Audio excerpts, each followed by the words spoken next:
Hamlet observa Horácio que há mais coisas no céu e na terra do que sonha nas filosofias. Era a mesma explicação que dava a bela Rita ao moço Camilo, numa sexta-feira de novembro de 1869, quando este ria dela por antes ter ido consultar uma cartomante. A diferença é que o fazia por outras palavras. Ria, pode rir, os homens são assim, não acreditam em nada, pois saiba que fui e que ela adivinhou o motivo da consulta. Antes mesmo que eu lhe dissesse o que era, apenas começou a botar as cartas, disse-me: a senhora gosta de uma pessoa.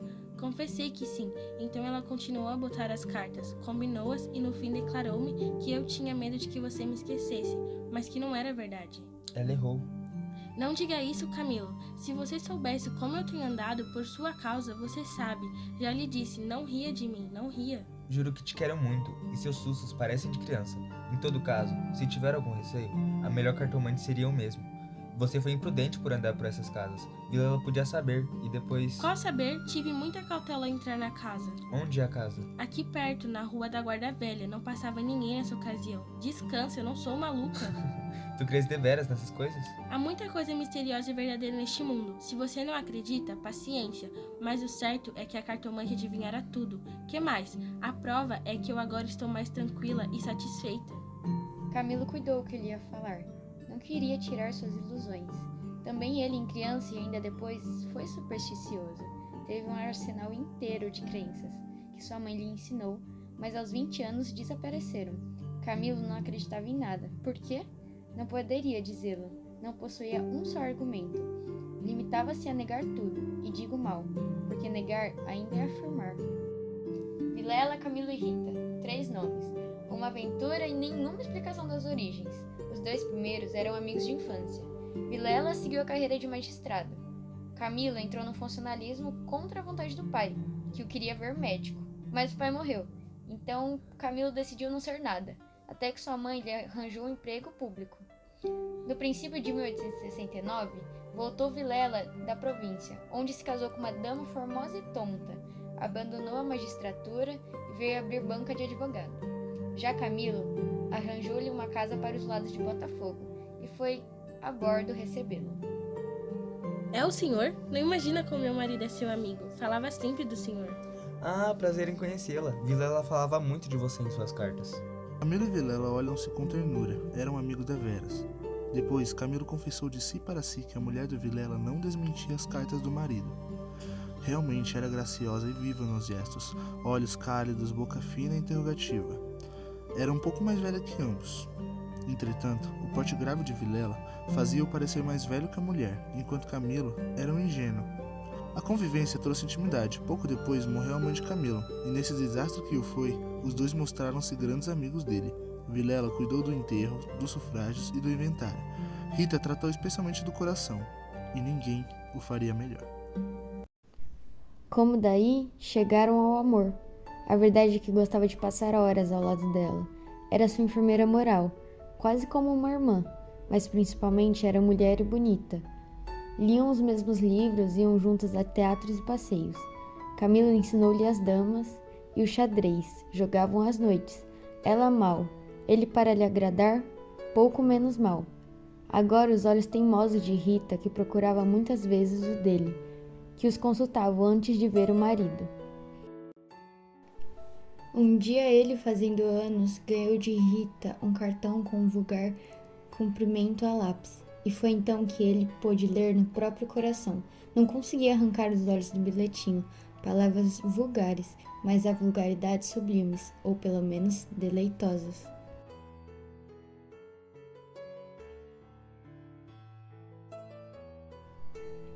Camilo quis sinceramente fugir, mas não pôde. Rita, como uma serpente, foi se acercando dele, envolveu-o todo, fez-lhe estalar os ossos num espasmo e pingou-lhe o veneno na boca. Ele ficou atordoado e subjugado. Vexames, sustos, remorsos, desejos. Sentiu tudo de mistura, mas a batalha foi curta e a vitória delirante. Adeus, escrúpulos! Não tardou que o sapato se acomodasse ao pé, e aí foram ambos, estrada fora, braços dados, pisando folgadamente por cima de ervas e pedregulhos, sem padecer nada mais que algumas saudades, que estavam ausentes um do outro. A confiança e estima de Vilela continuavam a ser as mesmas. Um dia recebeu Camila uma carta anônima que ele chamava imoral e pérfido e dizia que a aventura era sabida de todos. Camilo teve medo e, para desviar as suspeitas, começou a rarear as visitas à casa de Vilela. Vilela percebeu as ausências prolongaram-se e as visitas cessaram inteiramente. Foi nesse tempo que Rita, desconfiada e medrosa, correu à cartomante para consultá-la sobre a verdadeira causa do procedimento de Camilo. Vimos que a cartomante deu-lhe confiança e que o rapaz repreendeu-a por ter feito o que fez. Correram mais algumas semanas. Camilo recebeu mais 2 ou 3 cartas anônimas, tão apaixonadas que não podiam ser advertência da virtude. Tal foi a opinião de Rita, que, por outras palavras mal compostas, formulou este pensamento. A virtude é preguiçosa e avará, não gasta tempo nem papel, só o interesse é ativo e pródigo. Eles se encontram para falar sobre o bilhete. Bem, eu levo os subscritos para comparar a letra com uma das cartas que lá aparecerem. Se alguma for igual, guardo-a e rasgo-a. Temo que o anônimo fosse Vilela, e a catástrofe viria então sem remédio. Você deveria voltar a visitar nossa casa e tatear com Vilela. Aparecer depois de tantos meses era confirmar suspeito ou a denúncia. Mais valia a cautela e o sacrifício por algumas semanas.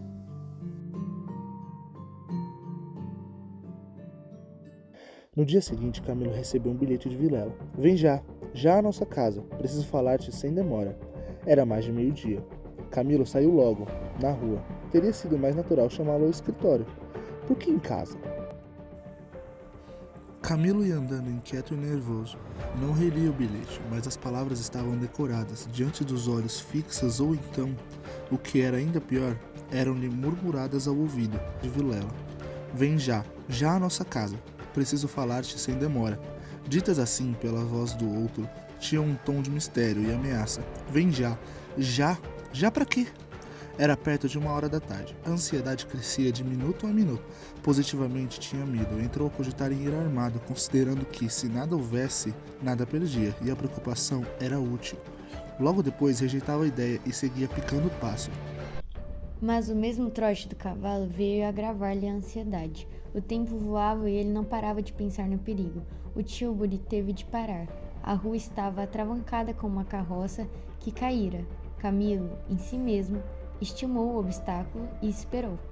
No fim de 5 minutos, reparou que ao lado, à esquerda, ao pé do Tilbury, ficava a casa da cartomante, a quem Rita consultará uma vez.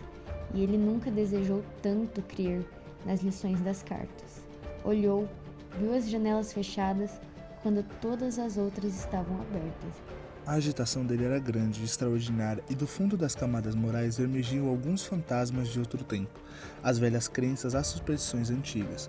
Depois fez um gesto incrédulo. Era a ideia de ouvir a cartomante que lhe passava ao longe, muito longe, desapareceu, reapareceu e tornou-se a esvair-se no cérebro. Daí a pouco estaria removido o obstáculo. Camilo fechou os olhos, pensava em outras coisas, mas a voz do marido sussurrava-lhe às orelhas as palavras da carta. A casa olhava para ele, as pernas queriam descer e entrar. Camilo achou-se diante de um longo véu opaco. Pensou rapidamente no inexplicável de tantas coisas. Deu por si na calçada, ao pé da porta. Disse ao cocheiro que esperasse, e rápido enfiou-se pelo corredor. A luz era pouca. Ele trepou e bateu. Não aparecendo ninguém, teve a ideia de descer, mas era tarde. A curiosidade fustigava-lhe o sangue, as fontes latejavam-lhe. Ele tornou a bater 1, 2, 3 pancadas. Veio uma mulher, era a cartomante. Camilo disse: Quero consultá-la. Entre. Vejamos primeiro o que te traz aqui. O senhor tem um grande susto e quer saber se lhe acontecerá alguma coisa ou não. A mim e a ela. Espere um pouco, as cartas dizem-me.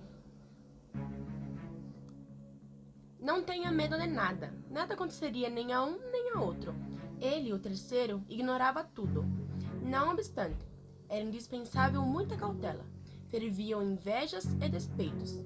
O amor que os ligava, a beleza dela. A senhora restituiu-me a paz ao espírito. Vá, ragazzo innamorato. Como posso te pagar? Pergunte ao seu coração.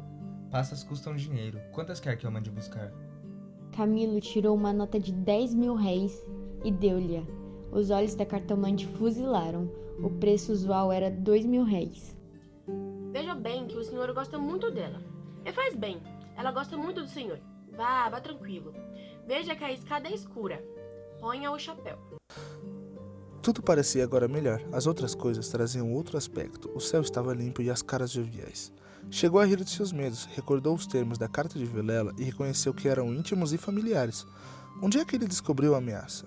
Advertiu também que eram urgentes e que fizera mal em demorar-se tanto. Podia ser algum negócio grave e gravíssimo, e consigo, para explicar a demora ao amigo, engenhou qualquer coisa. Parece que formou também o plano de aproveitar o incidente para tornar antiga a assiduidade. De volta com os planos, voltava na alma as palavras da cartomante. Em verdade, ela adivinhará o objeto da consulta, o estado dele, a existência de um terceiro. Por que não adivinharia o resto? O presente que se ignora vale o futuro. Às vezes queria rir. E ria de si mesmo, algo vexado. Mas a mulher, as cartas, as palavras secas e afirmativas, a extorsão. Vá, varagazo e namorato. E no fim, ao longe, a barcarola da despedida, lenta e graciosa. Tais eram os elementos recentes que formavam com os antigos uma fé nova e vivaz. A verdade é que o coração ia alegre e impaciente, pensando nas horas felizes de outrora e nas que haviam de vir. Camilo olhou para o mar, estendeu os olhos para fora, até onde a água e o céu dão um abraço infinito, e teve assim uma sensação do futuro, longo, longo e interminável. Daí a pouco chegou à casa de Vilela, empurrou a porta de ferro do jardim e entrou. A casa estava silenciosa. Subiu 6 degraus de pedra e mal teve tempo de bater. A porta abriu-se e apareceu-lhe Vilela. Desculpa, não pude vir mais cedo. O que houve? Vilela não respondeu. Tinha as feições decompostas. Fez-lhe sinal e foram para uma saleta interior. Entrando, Camilo não pôde sufocar um grito de terror. Ao fundo, sobre o canapé, estava Rita, morta e ensanguentada. Vilela pegou-lhe pela gola e, com 2 tiros de revólver, estirou o morto no chão.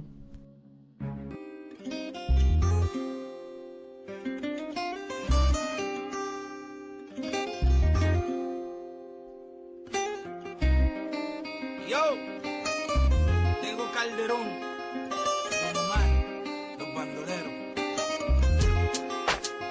Aunque digan que soy un bandolero donde voy, le doy gracias a Dios por hoy estar donde estoy. Y voy a seguir con mi tumbao y con mis ojos colorados, con mi gato activado. Ustedes conmigo han dado. Oye, a mí me importa poco lo que se diga, que diga. William Landrón y yo somos socios de la avenida. Soy bandolero como el Mr. politiquero, que se robó todo el dinero y lo postularon de nuevo. Como si nada, si fuera Caldiodón Omar, nos daban conspiración, la llave bota. Y yo no soy ejemplo, mi respeto al tempo. Su único delito fue tener talento. Que tú quieres que yo escriba guasimilla mentira. Es que el DEA me tiene en la mira. Yo estoy claro, mis impuestos pago. Critican si trabajo, critican si soy vago. Y hago en primera y me tratan de segunda. Así nena le encanta.